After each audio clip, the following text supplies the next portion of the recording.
जय श्रीराम मंडळी, आपल्याकडे दुसऱ्याची निंदा करणे याला मोठं पाप सांगितलेलं आहे. काय होतं बरं दुसऱ्याची निंदा केल्याने? यासाठी मी तुम्हाला आज एक गोष्ट सांगणार आहे.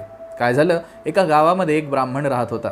त्या ब्राह्मणाच्या घरी त्याच्या वडिलांचं श्राद्ध होतं. त्या श्राद्धासाठी त्याने 2 ब्राह्मण जेवायला बोलवले. ब्राह्मण आले, उत्तम प्रकारचा स्वयंपाक झाला. ब्राह्मण दोघेही जेवण करून आपापल्या घरी गेले.